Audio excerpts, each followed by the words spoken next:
Welcome back, dear viewers. We are discussing Class 1 Biology, Chapter number 13, Photosynthesis in higher plants. आज हम इस video में जो photosynthesis से रिलेटेड कुछ प्रोसेसेस हैं उनके बारे में चर्चा करेंगे। तो सर्वप्रथम जो सबसे पहले है is light. Light is the visible part of the electromagnetic spectrum. Sun से जितनी भी रेज निकलती हैं they constitute electromagnetic spectrum. So electromagnetic spectrum consists of several types of radiations like cosmic rays, gamma rays, X-rays, UV rays, light, infrared rays, radio waves, etc. अब यहाँ पर ये देखेंगे हम ये इलेक्ट्रोमैग्नेटिक स्पेक्ट्रम हम देख सकते हैं. यहाँ पर गामा रेज हैं, एक्स रेज हैं, अल्ट्रावायलेट रेज. जैसे जैसे हम लेफ्ट से राइट की तरफ जाते हैं तो वेवलेंथ जो है वो बढ़ती जाती है और जो एनर्जी है वो कम होती जाती है. यहाँ पर विजिबल लाइट में देखेंगे ये वायलेट कलर है. इस तरफ विजिबल लाइट को अगर हम तोड़ेंगे तो इसमें इट कंसिस्ट ऑफ 7 कलर्स.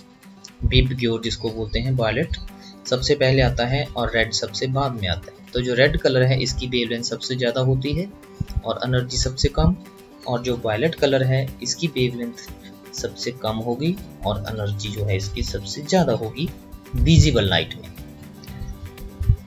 तो ये क्लियर होना चाहिए आपके माइंड में. Now, sunlight reaching Earth has a wavelength of 300 to 2600 nanometer, but our eyes are sensitive to only a part of this spectrum called light or visible light. तो जो जितनी भी रेडिएशंस आती हैं उनकी वेवलेंथ वेरी करती है 300 to 2600 नैनोमीटर तक. लेकिन जो हमारी आँखें हैं वो केवल थोड़े से भाग को ही देख सकती हैं, उसको हम बोलते हैं विजिबल लाइट. और जो विजिबल लाइट होती है उसकी जो वेवलेंथ है that lies between 390 to 760 nanometre. और जो फोटोसिंथेसिस होती है वो भी विजिबल पार्ट में ही होती है. अब फोटोसिंथेसिस जिस भाग में होती है उसको बोलते हैं फोटोसिंथेटिकली एक्टिव रेडिएशंस और PAR. So PAR has a wavelength of 400 to 700 nanometer. Green color of leaves is due to photosynthetic pigment chlorophyll. Chlorophyll के कारण होता है green colour. Chlorophyll does not absorb green color but reflects the same. अब किसी भी object का जो colour है वो डिपेंड करता है कि वो ऑब्जेक्ट कौन सा कलर रिफ्लेक्ट करता है. जो कलर रिफ्लेक्ट करता है उस ऑब्जेक्ट का वही रंग होता है. तो क्लोरोफिल जो है वो ये ग्रीन कलर रिफ्लेक्ट करती है और बाकी कलर को एब्जॉर्ब कर लेती है. That's why it appears green in color. Now particles of light are called photons. Energy value of photon is called as quantum.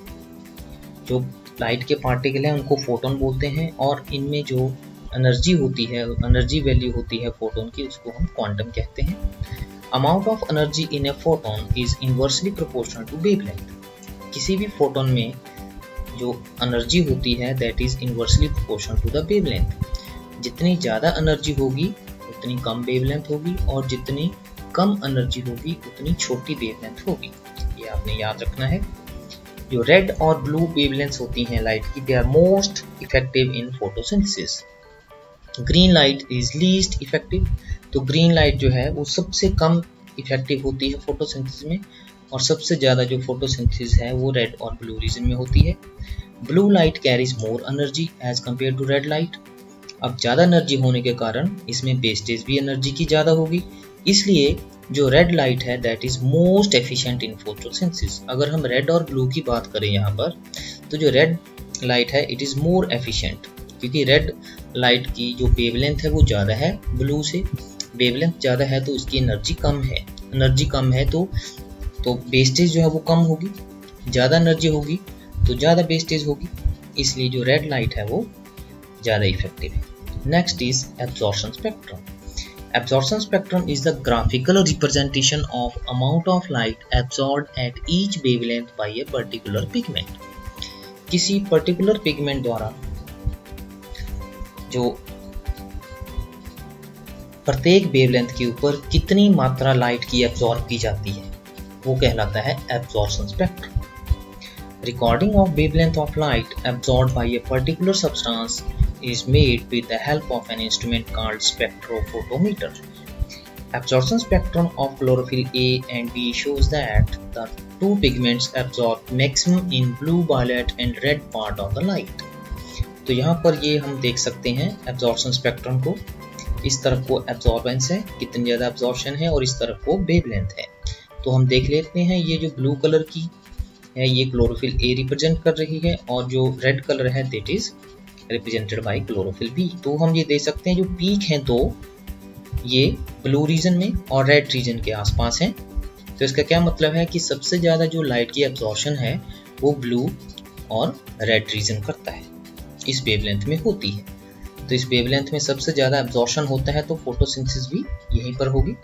आइए देखते हैं आगे। इसका अगला पार्ट है that is action spectrum. Action means क्रिया, कितना ज़्यादा काम होता है। So it is the graphical representation of amount of oxygen evolved और the amount of carbon dioxide fixed और any other action of photosynthesis at different wavelengths of light. तो अलग अलग वेवलेंथ, लाइट की अलग अलग वेवलेंथ के ऊपर कितनी ज़्यादा कार्बन डाइऑक्साइड की फिक्सेशन होती है या ऑक्सीजन कितनी मात्रा में इवॉल्व होती है, उसकी ग्राफिकल रिप्रेजेंटेशन जो है वो एक्शन स्पेक्ट्रम कहलाती है। Action spectrum shows maximum photosynthesis in red region and second highest in blue region. तो जैसा हमने देखा एब्जॉर्प्शन स्पेक्ट्रम, वैसा ही एक्शन स्पेक्ट्रम है।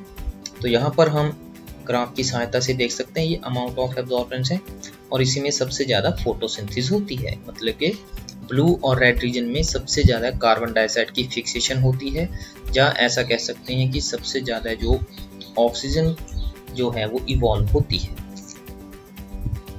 A comparison of action spectrum of photosynthesis with absorption spectra of various photosynthetic pigments indicates that both chlorophyll A and chlorophyll B take part in photosynthesis in blue and red spectrum। तो यहाँ पर ये clear है, blue और red spectrum जो है वो इसमें सबसे ज़्यादा फोटोसिंथेसिस होती है। आज की वीडियो में इतना ही। Thanks for being with us.